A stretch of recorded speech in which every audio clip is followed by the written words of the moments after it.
Okay, we're back to talk about this example from page 9 of the notes.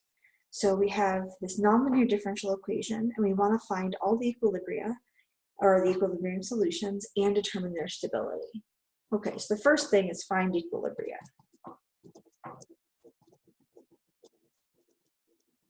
So we have to solve the right-hand side here, right? Y cubed minus y squared minus 2y. Well, I can factor out a y, thankfully. And then y squared minus y minus 2, I can factor further.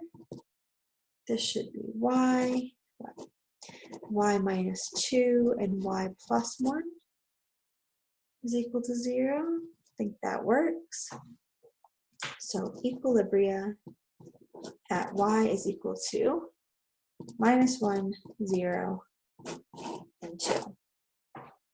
To determine the stability of each of the equilibria, I just need to find the value of f prime at each of them. So f, so we remember, is going to be y cubed minus y squared minus 2y. Oops. So f is equal to that. So f prime is 3y squared minus 2y minus 2. So let's check the sign of f at each of these equilibria. So at y is equal to minus 1, f prime at minus 1 is going to be 3 times minus 1 squared, which is 1, plus 2 minus 2 is 3, which is positive, which implies y equals minus 1 is, if it's greater than 0, unstable.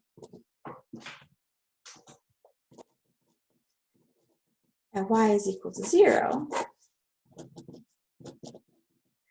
f prime is 0 minus 0 minus 2, which is less than 0, which implies that y is equal to 0 is locally asymptotically stable. And at y is equal to 2,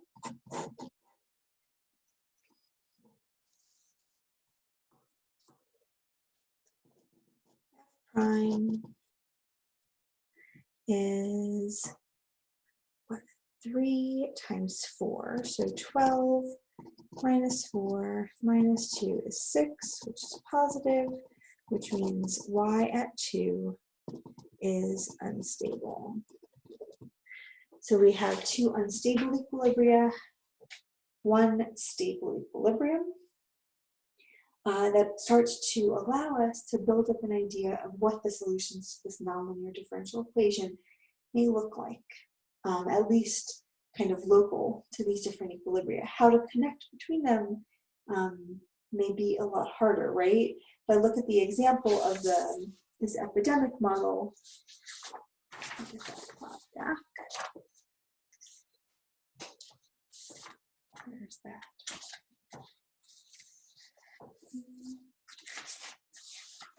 Page 6. Okay.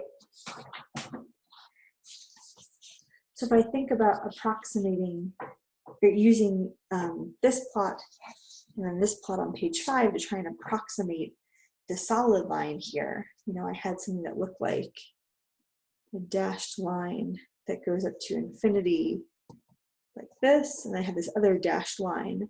So if I just combine these two dashed lines, still not a great approximation, but you know, how do we know how to piece these guys together? That's a harder problem, but at least we know locally what's going on, and it's not like the worst approximation ever. It still gives us an idea of the shape of this function. If I do the dotted line, the blue dashed line I just drew up until the black dashed line as an approximation for the solid line.